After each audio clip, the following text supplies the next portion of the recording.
Perbarui ilmu Islam kamu bersama Religion di tv1news.com dan TV1 Connect.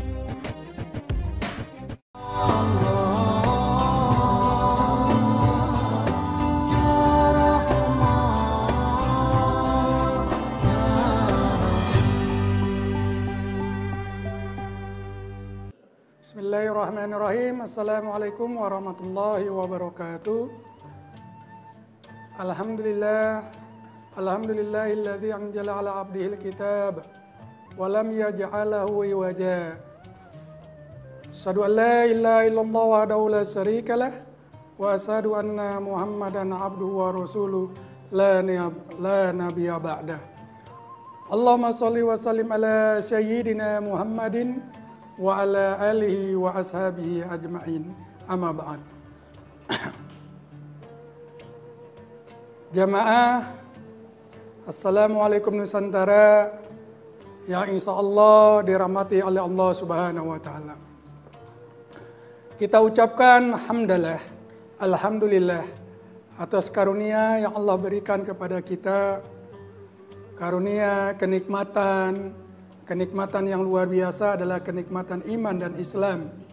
Dan kenikmatan mungkin di antara kita Allah takdirkan kepada di antara kita adalah rezeki yang luar biasa, harta yang berlipat-lipat untuk saudara-saudara kita. Salawat bering salam selalu kita curahkan kepada Nabi Muhammad sallallahu alaihi wasallam, alladzi qad hamalana minadh-dhulumati ilan nur. Allah Subhanahu wa Ta'ala mentakdirkan kehidupan kita ini berbeda dengan saudara-saudara kita yang lainnya. Baik saudara seiman maupun mungkin saudara sekandung. Satu ayah, satu ibu. Dalam Islam ada rukun iman, yaitu percaya kepada Allah Subhanahu wa Ta'ala, percaya kepada malaikat, percaya kepada kitab, percaya kepada para Rasulullah, percaya kepada hari kiamat, dan percaya kepada takdir Allah, baik itu yang baik maupun yang buruk. Namun realita di dalam kehidupannya umat Islam ya, yang hadir di sini mungkin juga nih ya, teman-teman kita, saudara-saudara kita, aktualisasinya hanya menjalankan rukun iman itu hanya 5,5, bukan 6. Ya. Kenyataannya apa? Kalau takdir baik buat kami ya Allah, takdir buruk jangan buat kami. Ya. Kalau kena COVID-19, jangan kami ya Allah, kalau bisa tetangga kami. Kalau ada PHK besar-besaran, jangan kami ya Allah, kalau bisa tetangga-tetangga kami. Sebagai umat muslim yang sejati, kita harus percaya rukun iman ini ke-6-6-nya kita laksanakan. Jikalau Allah memberikan kita kekayaan, maka kewajiban kita ya, adalah taat dan patuh kepada Allah, menggunakan kekayaan itu semaksimal mungkin. Ada sebuah cerita di zaman Rasulullah SAW, para sahabat itu ada yang kaya dan ada yang miskin. Di dalam kitab Al-Arba'in karangan Imam Nawawi ini termaktub dijelaskan di hadis ke-25. Ya. An Abi Jar radhiyallahu anhu qol, dari Abi Jar dia berkata, "An-nasan min ashabi Rasulullah sallallahu alaihi wasallam." Sejumlah dari sahabat-sahabat Nabi Muhammad sallallahu alaihi wasallam itu bertanya kepada Rasulullah sallallahu alaihi wasallam, "Ya Rasulullah, dhahaba al-dusur." Ya Rasulullah, telah pergi orang ahli kaya, orang yang kaya di kalangan kami, ya, dengan harta yang banyak, bil ujuri, Tapi yang kami komplain ya Rasulullah, yusoluna kama nusolli. Mereka sholat. Orang-orang kaya itu sholat. Kami yang tidak kaya, yang miskin, yang fakir juga sholat. Kemudian, wayasumuna. Mereka itu berpuasa. Kama nasumu. Sebagaimana kami juga berpuasa. Ngadu nih kepada Rasulullah. Ya, mereka kaya, sahabat-sahabat ada yang kaya, mereka sholat, kami sholat, mereka puasa, kami puasa. Tapi ada yang kami tidak bisa lakukan ya Rasulullah, mereka bersodakoh, sedangkan kami tidak bisa bersodakoh. Terus ini nggak adil ya Rasulullah, seakan-akan seperti itu. Komplain kepada Rasulullah SAW. Ini sudah takdir yang Allah tuliskan kepada para sahabat. Ada yang kaya, ada yang miskin. Begitu juga takdir itu kita alami di dalam kehidupan kita.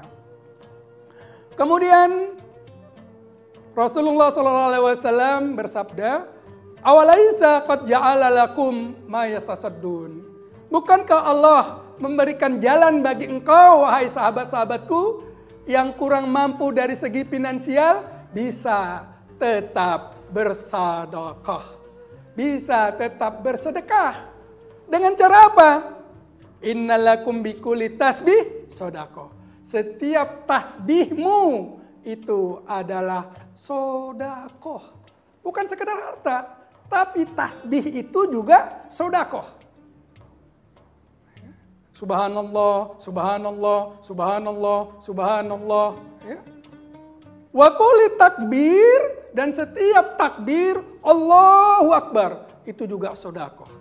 Dalam sunnah Nabi ketika kita naik kendaraan nanjak, maka sunnah Nabinya kita bertakbir Allahu Akbar, Allahu Akbar, Allahu Akbar. Ya. Jadi tidak sempit dalam Islam ini tentang sedekah. Wa likulli tahmid sedekah, dan ucapan alhamdulillah juga sedekah. Wa likulli tahlil sedekah. Dan setiap tahlil, ya, tahlilah itu tetap dihitungnya sedekah. La ilaha illallah itu sedekah. Wa amril bil ma'ruf sedekah, dan menyuruh perbuatan yang ma'ruf, perbuatan yang baik, yang disenangi oleh Allah Subhanahu wa taala, disenangi oleh Nabi, juga dihitung sedekah. Wa nahyanil munkar sedekah. Dan juga mencegah seseorang, saudaramu, muslim atau non-muslim sekalipun, ketika dia ingin melakukan kemungkaran, kita cegah. Jangan melakukan kemungkaran, itu juga sedekah. Dan ketika kita melakukan pencegahan kemungkaran, itu adalah keimanan yang sangat luar biasa. Apa kata Nabi Muhammad SAW? Man ra'a minkum mungkaran falyughayyir biyadihi, fa illam yastati bilisanihi, fa illam yastati biqalbihi, dzalika adhaful iman.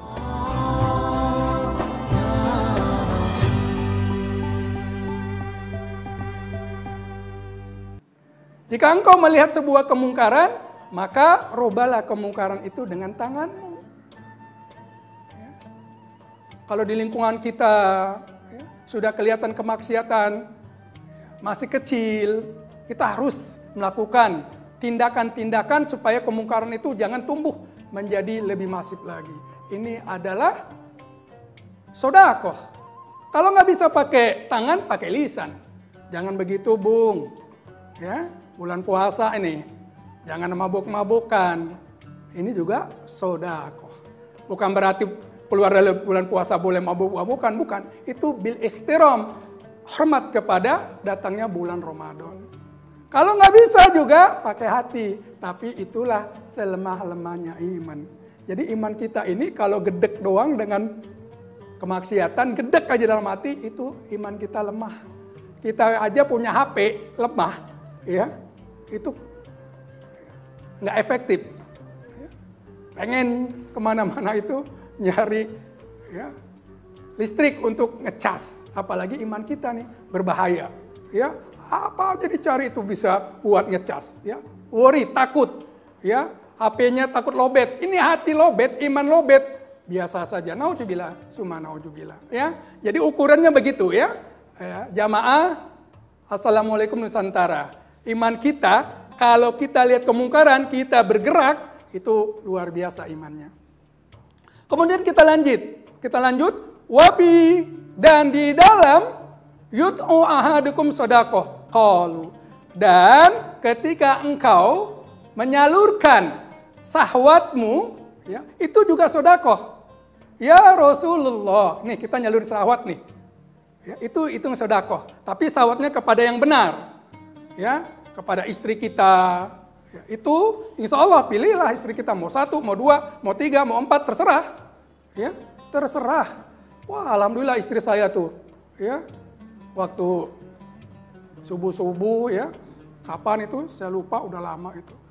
Istri saya bilang, Abi, Umi setelah ngaji ya, tidak menolak yang namanya poligami. Luar biasa, seneng kita, ya enggak?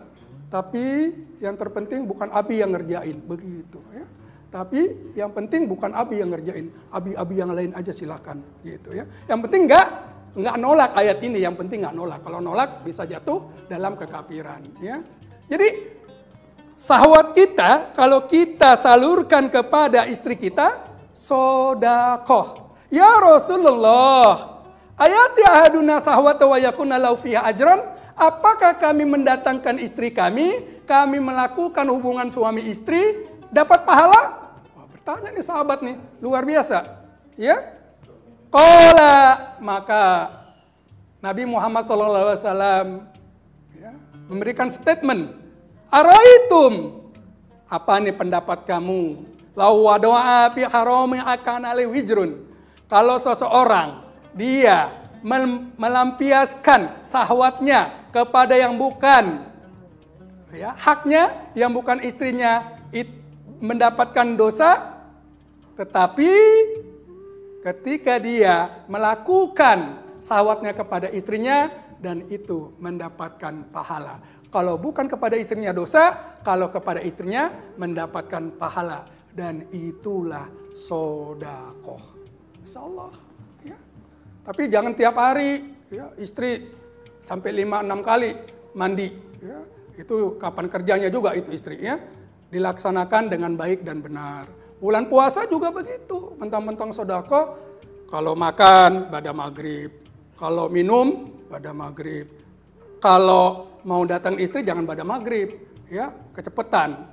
Pada isya atau pada sholat tarawih. Ya. Itu juga sodakoh. Wah, luar biasa Islam. Ya. Jadi yang jomblo-jomblo cepet ya cari istri supaya bisa sodakoh. Gitu. Ya, ingat itu. Yang jomblo-jomblo ya. Oke, kalau perlu diruqyah tuh. Kalau sampai 35 tahun, 40 tahun nggak nikah-nikah ya. Insya Allah setelah kita ruqyah, mudah-mudahan segera dapat jodohnya. Insya Allah. Amin ya robbal alamin. Kaum muslimin, jamaah Assalamualaikum Nusantara. Kemudian ketika kita mempunyai harta yang banyak, ya, wagonika qabla fakrika, jaga tuh, ya, kayamu sebelum miskinmu. Ketika kaya, segera tuh, ya, lakukan ibadah-ibadah yang luar biasa. Orang kaya sodakonya harus uang, jangan sholat semata, ya. Pejabat sodakonya adalah kebijaksanaan, aturan yang buat umat muslim itu bahagia dengan aturan-aturan itu. Syariat ya, begitu luar biasa, kita bisa jalankan dengan kemudahan demi kemudahan. Itu para pejabat, ya, itu tuh ibadahnya. Ya. Orang kaya ibadahnya dengan sodako. Rasulullah Shallallahu Alaihi Wasallam ya, sangat memberikan contoh yang luar biasa. Untuk bisa kita menjaga ya, kekayaan kita ini. Dengan apa? Salah satu supaya kita tidak miskin, banyak sodakoh. Kenapa dia jatuh miskin? Ingat, jarang sodakoh. Kalau kita sering sodakoh, insya Allah tidak pernah miskin. Abu Bakar, Umar bin Khattab, Abdurrahman bin Auf, itu sodakohnya luar biasa. Utsman bin Affan, dan tidak ada sejarahnya mereka jatuh miskin, nggak ada sejarahnya. Dan tidak ada sejarahnya orang pelit tetap menjadi kaya dan berkah, nggak ada. Ya. Allah Subhanahu Wa Taala berfirman, ya, ketika orang kaya atau orang miskin sekalipun, ketika mau meninggal, yang ia ingat adalah sodakoh. Ini sudah Allah beri gambaran di dalam Al-Quran. Wa anfiqu mimma rojaknakum min qablu ayyatiya ahadukumul maut. Ya. Ayo, kata Allah Subhanahu Wa Taala, sedekah, ayo sedekah. Sebelum itu tuh yang namanya malaikat Israel datang kepada dirimu. Ayo segera sedekah, ya. Silakan, sedekah itu yang penting istiqomahnya. Sehari misalnya 3.000, tiap hari 3.000. Itu Allah cintai istiqomahnya. Sehari 10.000, tiap hari 10.000. Kalau kita gajian misalnya, punya uang, aduh mau sehari nih 5.000, bikin 150.000 untuk dicicil setiap harinya 5.000. Itu Allah lebih cintai daripada orang sedekah 150.000 untuk seumur hidup. Pelit itu orang, ya. Maka fayaqulu rabbi laula akhortani. Orang yang mau meninggal ini mengatakan kepada Allah, ya Allah, saya mau meninggal nih. Tolong dong ditunda nih ajal saya nih.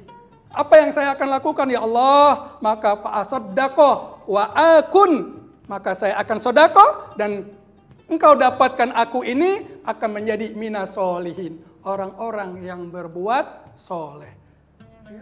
Orang yang mau meninggal itu nggak minta dia, ya Allah, ditunda saya mau sholat, enggak. Ditunda saya mau nikah kelamaan. Ditunda saya mau haji, wah ngurusnya lama banget. Tetapi sodakoh, cepet. Tapi kata Allah Subhanahu Wa Taala, walan yuakhirullahu nafsan idza jaa ajaluha. Wallahu khabirun bima ta'malun.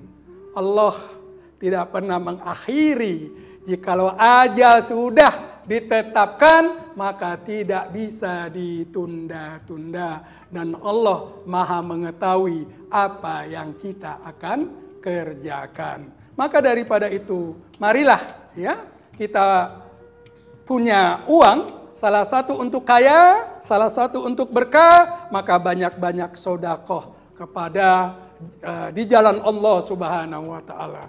Maka ketika orang-orang kaya atau kita pun mempunyai harta, harta itu akan ditanya oleh Allah Subhanahu Wa Taala 2 kali. Hati-hati. Ya. Min aina taksabuhu wa fima anfaqahu. Dari mana hartamu kamu dapat dan kemana kamu belanjakan. Ini yang harus kita menjadikan introspeksi diri.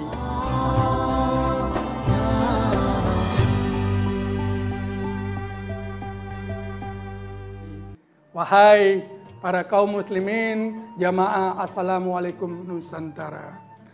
Ya. Karena ketika kita sedekah, insya Allah keberkahan kita dapat, kita bisa menolong saudara-saudara kita, apalagi saudara-saudara kita yang lagi di Palestina. Kita berikan yang terbaik buat saudara-saudara kita. Kenapa? Karena saudara-saudara kita di Palestina itu lagi sedang dijolimi. Setapak selangkah demi selangkah tanahnya diambil. Itu harus kita tolong. Kenapa? Karena salah satunya Palestina adalah negara yang banyak membantu kita. Dan negara yang pertama kali juga mengakui kemerdekaan negara Republik Indonesia pada tanggal 17 Agustus 1945. Ada hadis, namun hadisnya ada yang mengatakan lemah. Ya. Obatilah ya, sakitmu dengan sedekahmu. Kalau kita sering sakit, ya, kita punya harta banyak, habis sekian, buat dokter, buat rumah sakit tapi nggak sembuh-sembuh, niatkan ya sedekah ini untuk kesembuhan buat diri kita. Supaya apa? Supaya Allah mengangkat semua penyakit kita karena kita melakukan sedekah. Kemudian yang kedua adalah masa ya, luang kita sebelum masa sibuk kita. Masa luang kita sebelum masa sibuk kita. Nah ini kita harus manage waktu-waktu kita. Beberapa episode yang lalu saya sudah sampaikan bahwasanya Allah itu bersumpah kepada makhluknya, yaitu wal ars, kepada masa. Allah bersumpah kepada makhluknya. Sesungguhnya manusia itu dalam kerugian, buang-buang waktu yang tidak percuma. Coba kita cross check. Baca Quran sama main handphone banyakan mana? Bangun tidur, handphone atau Quran? Mau tidur, handphone atau Quran? Habis waktu kita. Makanya saya bilang salah satunya handphone itu setan gepeng. Luar biasa godainnya. Ya. Nggak ada, nggak pegang kita sehari-hari. Tuh nyariin, beneran, nyariin. Ya. Kalau istri kita nggak pulang-pulang, nggak nyariin. Tapi kalau handphone hilang, wah, besok kalau perlu ngutang untuk beli lagi. Dasarnya itu setan gepeng, yaitu handphone. Ya. Oke, jadi gunakan waktu kita untuk ibadah kepada Allah Subhanahu wa Ta'ala. Karena waktu kita pun akan ditanya oleh Allah Subhanahu wa Ta'ala. Kita sibuk mencari kehidupan dunia. Kita sibuk mencari kehidupan yang tidak kekal. Sebenarnya, kalau suruh ngaji, suruh taklim nanti masih kerja. Hari libur juga nggak mau taklim. Waktu buat keluarga. Kapan taklimnya? Kapan bisa meningkatkan kualitas diri keimanan kepada Allah Subhanahu wa Ta'ala? Sibuk kerja. Malam nggak tahajud. Malam nggak subuh. Padahal ketika kita sholat tahajud, ingat tuh. Ya, Allah sedang turun sepertiga malam. Sepertiga malam. Yang punya bumi lagi turun. Kitanya tidur. Kita minta dunia, yang punya dunia lagi turun. Sayang banget, capek kerja. Mau berkah gak bisa berkah. Allah Subhanahu wa Ta'ala turun sepertiga malam. Kemudian Allah Subhanahu wa Ta'ala berfirman, "Man yad'uni, siapa yang berdoa kepadaku, fastayajibalah, aku akan ijabah doanya." Ayo kita minta apa? Ya. Mau minta apa aja, mau minta dunia, minta akhirat. Allah lagi turun. Yang punya dunia lagi turun. Yang punya akhirat lagi turun. Yang punya sorga lagi turun. Kita aja nih, kalau mau ketemu pejabat, rapinya luar biasa. Allah turun, kita masih tidur. Mimpinya nggak bener lagi. Mimpi, nggak bener deh, pokoknya saya nggak enak ngomonginnya. Mimpi nggak bener aja. Ya, luar biasa. Ya. Karena tidurnya nggak wudu. Lagi baca artikel yang nggak baik, ketawa-ketawa, tidur. Wah, mimpinya jelek. Ya, nah ini. Kemudian, man yas'aluni fa'atihu. Siapa yang minta kepadaku, aku berikan, kata Allah. Ini tauhid kita kepada Allah Subhanahu wa Ta'ala. Apa yang kamu minta, aku berikan. Kamu meminta apa nih? Yang belum punya jodoh, minta jodoh. Kasih. Yang punya pendapatan masih sedikit, gajinya 10 koma, tiap tanggal 10 koma, ya, udah koma aja. Minta sama Allah, Allah lagi turun. Minta. Kuatkan tahajud kita kepada Allah. Man yastaghfiruni, dan siapa yang meminta ampun kepada Allah, faghfirlah, maka Allah ampuni. Ya. Allah udah ampuni dosa kita. Allah berikan apa yang kita minta. Apa yang kita doakan Allah ijabah. Hidup kita ini akan senang, bahagia, dunia akhirat. Dan kalau punya harta, kita nggak pelit. Kenapa? Karena banyak sedekah, banyak mendatangkan harta. Sedekah pangkal kaya, itu yang benar. Sedekah pangkal kaya. Sedekah pangkal bahagia. Sedekah pangkal kedamaian. Kalau kita mau bahagia, kalau kita mau damai, mari kita laksanakan sedekah dengan sebenar-benarnya. Insya Allah ya, para nabi, para al-anbiya, para rasul, para sahabat Nabi Muhammad SAW, dan para tabi'in tabi'ut, ulama-ulama yang soleh tidak pernah meninggalkan sholat tahajud. Nggak pernah. Nggak pernah. Apa kata Allah Subhanahu wa Ta'ala? Bangunlah kamu karena sholat tahajud itu akan memberikan maqamah mahmudah, tempat yang terpuji, diangkat derajat kita. Mudah-mudahan apa yang kita sampaikan bermanfaat khususnya buat saya dan umumnya buat jamaah. Assalamualaikum Nusantara. Subhanaka Allahumma wa bihamdika asyhadu an la ilaha illa anta astaghfiruka wa atubu ilaik. Assalamualaikum warahmatullahi wabarakatuh.